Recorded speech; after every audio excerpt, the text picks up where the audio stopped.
जंगल में एक पहाड़ी के ऊपर एक घर बना हुआ था, जहां पर चित्रकला नाम की एक जादूगरनी रहा करती थी। वह काला जादू जानती थी।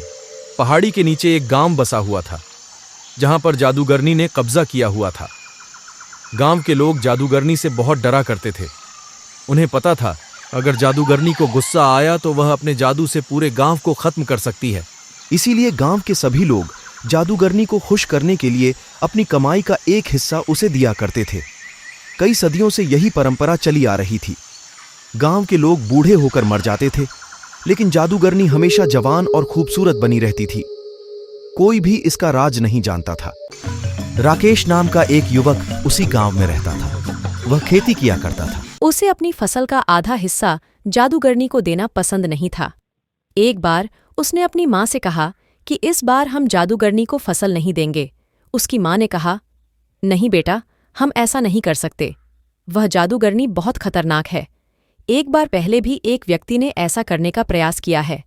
जादूगरनी ने उसका सब कुछ छीन लिया था। अगले दिन राकेश पुनः अपने खेतों पर काम करने के लिए निकल जाता है, लेकिन उसके दिमाग में तरकीबें चल रही थीं। काम करने के बाद खाना खाने के लिए वह एक पेड़ के नीचे बैठ गया।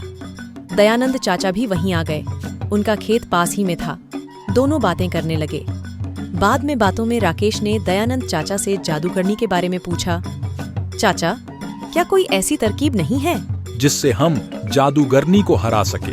राकेश की बात सुनकर दयानंद चाचा थोड़े डर गए, लेकिन फिर उन्होंने कहा, एक बार गांव की मदद के लिए एक साधु बाबा आए थे, जिन्होंने जादूगरनी से युद्ध किया था, किंतु वह भी जादूगरनी को नहीं हरा पाए थे। जादूगरनी जितनी बार भी मरती, पुनः जीवित हो जाती थी।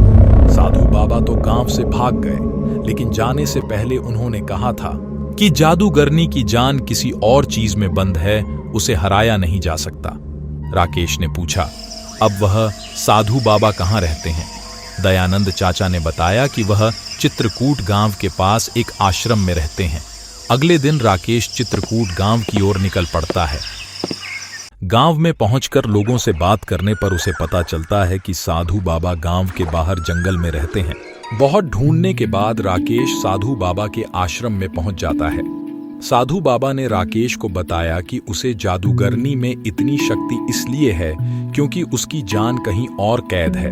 वह कोई भी चीज हो सकती है, कोई पशु पक्षी या फिर कोई जानवर भी हो सकता है। उसकी जान पहाड़ी के ऊपर उसके घर में ही कैद होगी। पूर्णिमा की रात वह जादूगरनी वहां नहीं रहती। इसलिए यदि तुम इस वक्त उसके घर जाकर इसका पता लगा सको तो तुम उस जादूगरनी से आजाद हो सकते हो। लेकिन दो भूत उसके घर की सुरक्षा करते हैं। मेरे पास एक जादुई अंगूठी है जिसे पहनकर कोई भी गायब हो सकता है, किंतु भूतों को मेरे होने का आभास हो जाएगा और मैं भीतर नहीं जा पाऊंगा, किंतु तुम आसानी से भीतर जा सकते हो। राकेश अंगूठी लेकर अपने घर पहुंच गया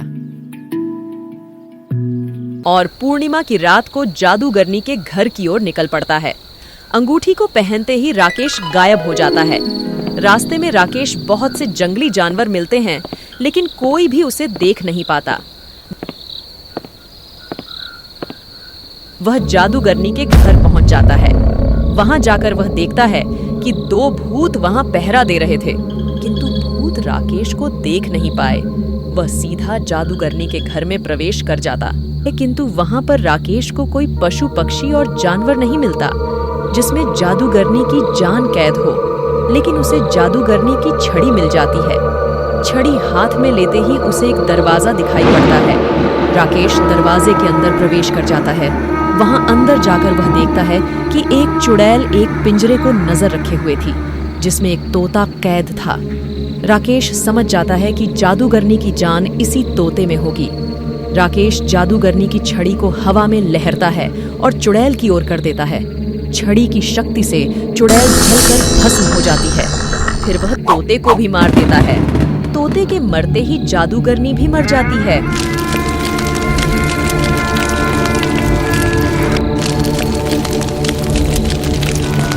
और गांव के सभी लोग जादूगरनी के आतंक से मुक्त हो जाते हैं।